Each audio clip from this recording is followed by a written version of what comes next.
Hello students, today we will discuss Lagrange's method of undetermined multipliers.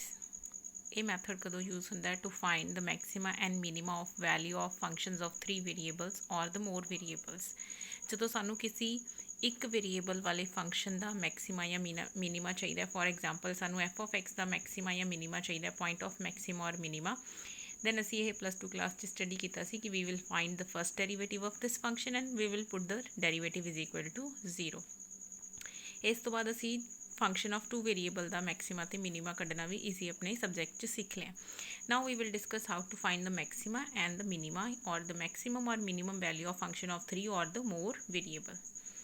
ठीक है, and whenever we have to find the maxima or minima of functions of three variables or more variables, we will always use this method. Previous methods will not work here. So we will discuss what is a procedure. There will be a function given to us, function of three variables, जिसका maxima और minima सानू find करना पड़ेगा, function of x Y Z, where X Y Z are three independent variables and we need to find the maxima और minima of this function of three variables. And there will be a condition. These three variables will be connected by this condition. So the procedure is, firstly identify what is a function whose maxima or minima is required. Second is what is a relation which relates the three variables. केड़े function का maxima ते minima find करना है ते ये function ये variables x Y Z किस relation नाल कनेक्टेड ने. So this is a step one. Procedure the step one है identify what is your function whose maxima or minima is needed and what is the relation between the three independent variables. इसनू find करन तो बाद the second step is consider a Lagrange function. Lagrange's function is असी अपने given function नु small f of x नाल denote किया है. So here this Lagrange function is denoted by capital F of x y z. This is a function whose maxima or minima is required plus lambda असी इस दे नाल लगाया into the constraint जेडे connection दे नाल related सीगे. So x y z are related with this function y. This equation is called auxiliary equation. Next असी find करने होंदे ने points, जेडे points नु असी discuss करना for the maximum or minimum value of function. For finding those points we will differentiate this function df. We will find df. So what will be df? F is a function of three variables. So df will be partial derivative. So further f किस दे equal सीगा? Small f. This f can be written as, so capital F is small f plus lambda phi. We can write like this. So what will be the derivative of f? F is a function of three variables x, y, z. Oh, x, y ते z किस दे अंदर present है? f is also containing x, phi is also containing x. f दे अंदर y छुपया है, phi दे अंदर भी y. f is a function of z, phi is also a function of z. So whenever we will apply any derivative, that derivative will be imply on f and phi. So जदों असी partial derivative x नाल करांगे, then what will happen? Partial derivative of f with respect to x, lambda is a constant into partial derivative of phi with respect to x into dx. This is the rule of derivative na. The derivative of z, if z is a function of x and y, then what is the derivative of z? It is a partial derivative of z with respect to x dx plus partial derivative of z with respect to y and dy. Here instead of z we have a function f plus lambda phi. So partial derivative of f plus lambda into partial derivative of phi into dx. Partial derivative of f with respect to y plus lambda into partial derivative of phi with respect to y into di. This was a case when z was a function of two variables. We have a function of three variables. So we have one more factor for the partial derivative with respect to z. So there will be three equations. Independently we will substitute the coefficient of dx is equal to 0, coefficient of dy is equal to 0 and coefficient of dz is equal to 0, and we will find three equations. So in this way we will get points of discussion. So now we will discuss this method with the help of examples. So consider this example. Find the shortest and the longest distance from the point 1 to minus 1 to the sphere this. की find करना सी shortest and the longest distance. We need to find a distance from the point 1 2 -1 to the sphere sphere ਤੋਂ ਲੈ ਕੇ ਇਸ point ਤੱਕ ਦਾ shortest ਤੇ longest distance ਅਸੀਂ ਕੈਲਕੂਲੇਟ ਕਰਨਾ ਹੈ ਠੀਕ ਹੈ so this is a sphere and there is some point 1 2 and -1 इस point तो इस sphere तक दा shortest distance की है and longest distance की है so distance ਨੂੰ ਅਸੀਂ maximize ਤੇ minimize करना है is it clear what is the distance of this point from the sphere we need to find the shortest value and the so we need to find the maximum value or the minimum value of this distance so here there is not any equation which represent distance so first of all we need to find the equation of distance okay so how to find a distance let p x y z be any point on this sphere we need to find the distance of this point from this point okay sphere to asi 1 2 and -1 the distance ਲੈਣਾ ਇਸ point ਦਾ sphere ਤੋਂ distance ਲੈਣਾ so we will consider any point on the sphere any point means a general point so x y z is any point on the sphere this is a given point and what is the distance formula apply kita apane it is under root of we are denoting the distance with ap say so it is under root of x minus 1 square y minus 2 square z plus 1 square suppose and this is a value jisnu asi maximize ya minimize karna we will not consider under root with this why for the sake of simplicity अगर असी inside factor दी minimum ते maximum find कर लिए under root दी भी minimum ते maximum हो जाएगी अगर एक्स दी मिनिमम ते मैक्सिमम वैल्यू निकल जाए तो उसके अंडर रूट दी जो एक्स दी मैक्सिमम वैल्यू आई सी उसके अंडर रूट दी भी वही मैक्सिमम होएगी जो एक्स दी मिनिमम सी अंडर रूट लैन दे नाल वो वैल्यू भी मिनिमम होएगी so instead of finding the distance under root दे नाल असी इस डिस्टेंस नूं लैन दी बजाय for the sake of simplicity so we are writing कि असी डिस्टेंस नूं कितना लै लिया इन्ना फॉर द टाइम असी इसनूं अपना फंक्शन मान लिया एंड शॉर्टेस्ट ते लॉन्गेस्ट वैल्यू असी किवें कढ के देवांगे डिस्टेंस दी by taking the under root of this function जो फाइनल आउटकम आएगा so we are taking this function to be ऐसा function which need to be maximise or minimise and the variables x y z are connected by the relation of sphere so this is a connection of the variables x square plus y square plus z square minus 24 so this is a procedure one of the finding Lagrange multiplier method so procedure 1 is over ਅਸੀਂ ਕੀ ਕਰ ਲਿਆ we have identified function ਜਿਸ ਨੂੰ maximum ਤੇ minimum ਬਣਾਉਣਾ ਹੈ and we have identified what is the condition of the three variables the second step is we need to find the Lagrange's function so what was that function जिस function ਨੂੰ maximum या minimum जिस ਦਾ find करना है that function plus lambda which is a Lagrange's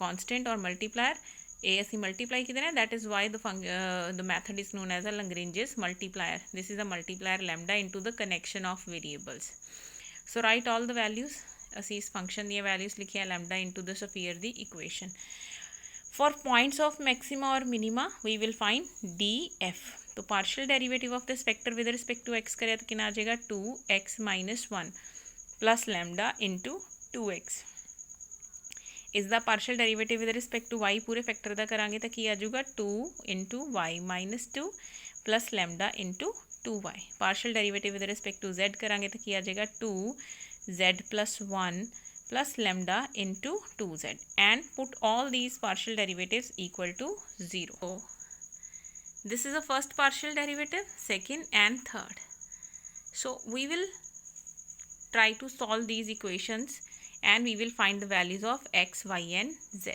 ਇਹਨਾਂ ਨੂੰ ਅਸੀਂ solve ਕਰਨਾ ਹੈ ਤਿੰਨ equations ਨੂੰ and we need to find the values of x y and z so ਇਹਨਾਂ values ਨੂੰ solve ਕਰਦੇ ਕਰਦੇ ਅਸੀਂ ਇਹ ਵੀ ਦੇਖਣਾ ਹੈ ਕਿ ਕੀ ਇਹਦੇ ਅੰਦਰ ਅਸੀਂ equations ਨੂੰ reduce ਕਰਨ ਲਈ we can use the equation of a sphere क्योंकि सफीयर दी इक्वेशन सानू की दे रही है that X square plus Y square plus Z square is 24 wherever we will find this factor we will substitute the value to be 24 जिथे भी सानू ये फैक्टर मिलेगा तो इस फैक्टर नू बनाने लई we are multiplying the equation of x with x इसनू एक्स नाल ही मल्टीप्लाई करता equation of y with y ताकि x square y square z square जैसे फैक्टर बनन equation of z with z so इनू मल्टीप्लाई करते हैं तो अपने को की फैक्टर बन जाता it is 2 x into X minus 1 इनू एक्स ना मल्टीप्लाई करता ना आप 2x into X minus 1 plus 2 lambda X square एनू असी y ना मल्टीप्लाई किया so this will give us 2y into Y minus 2 plus 2 lambda y square. This will give us 2z into z plus 1 plus 2 lambda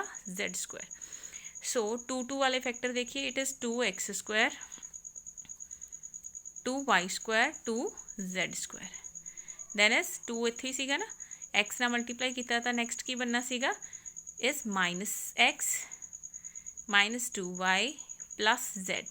and 2 lambda वाले factor की आते हैं 2 lambda common होएगा ना, तो इतने की आंदा X square plus Y square plus Z square. And X square plus Y square plus Z square च असी सफीयर की वैल्यू सबसटीट्यूट की सफीयर तो it is equal to 24.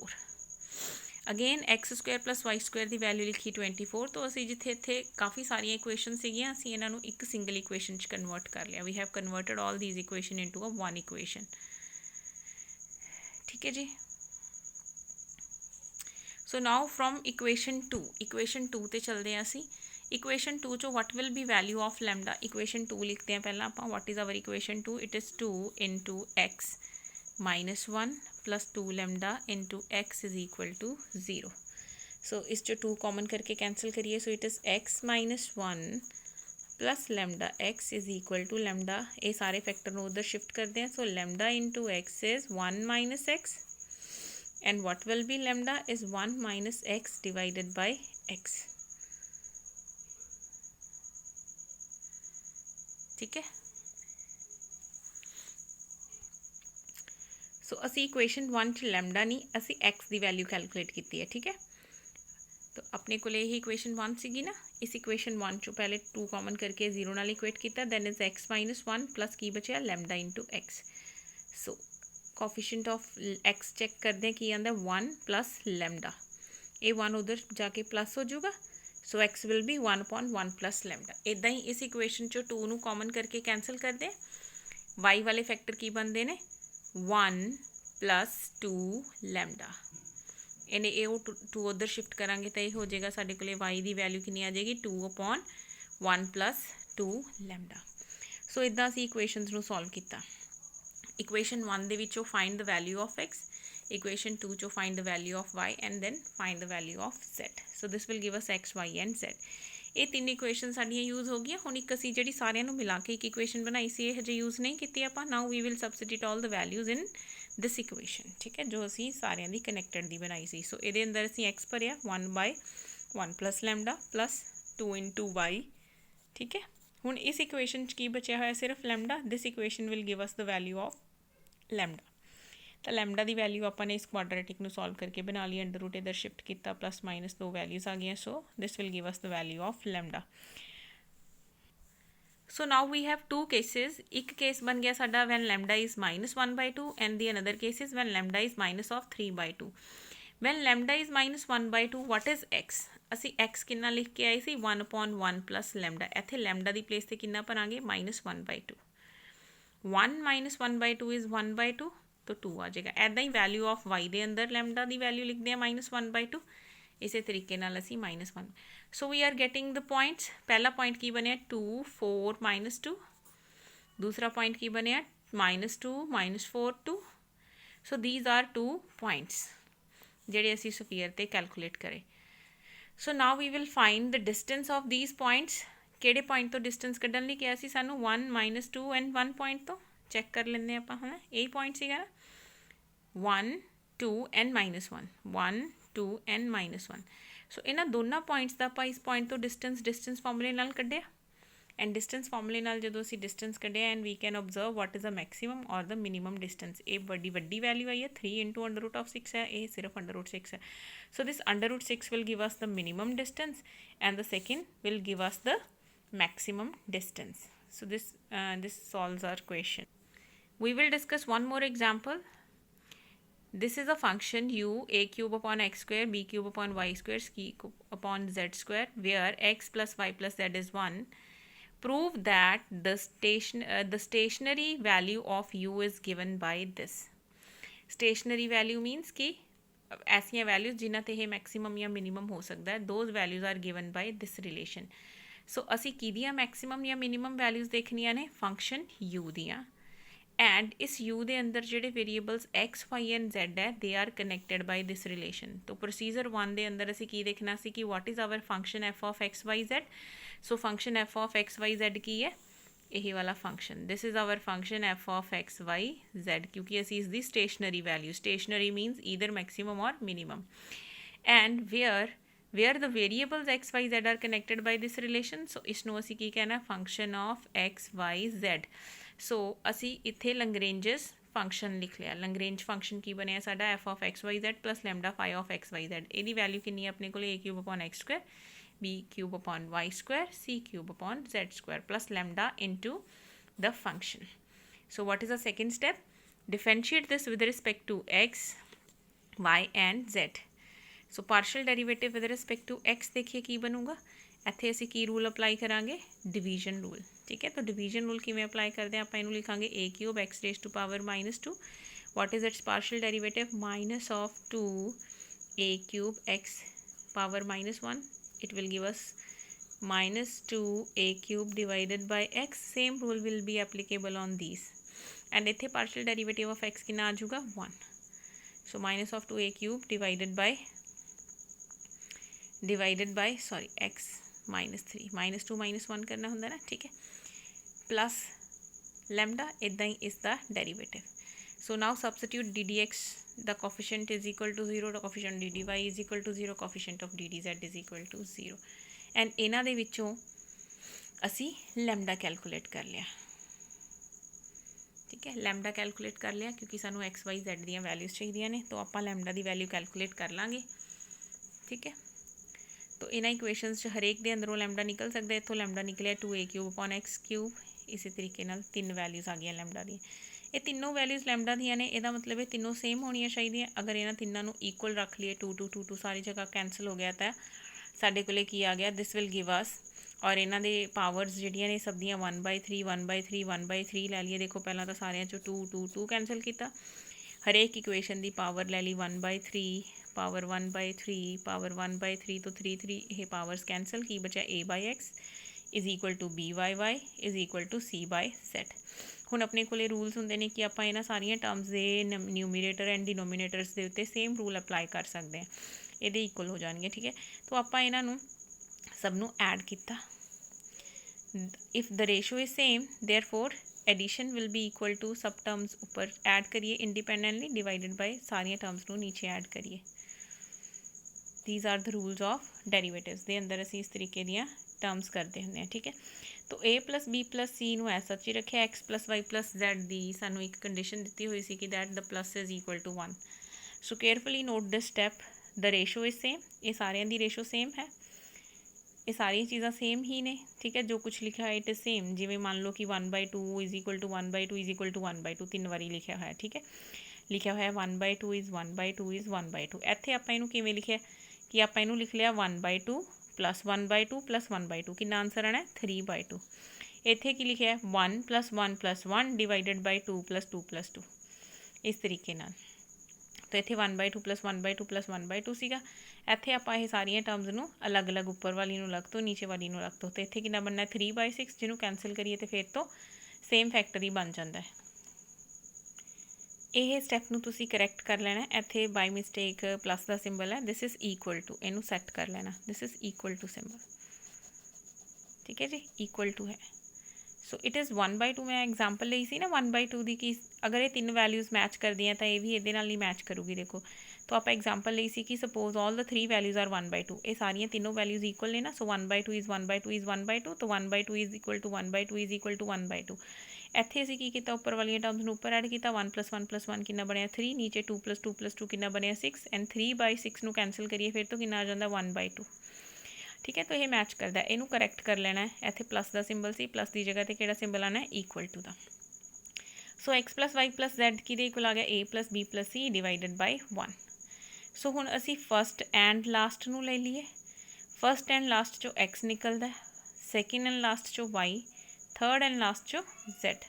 So this completes our question. यही सानू चाहिए सीगा कि जो असी इस डेरीवेटिव नू इक्वल टू 0 रखते हैं तो उतों जो एक्स वाई जैड दी वैल्यूज़ आंदियां ने, दीज आर दोज वैल्यूज़ जिथे फंक्शन ईदर मैक्सिमम या मिनीमम हो सकता है। Those values are known as stationary values. तो साडियां स्टेशनरी वैल्यूज़ इन्नियां आ गईयां।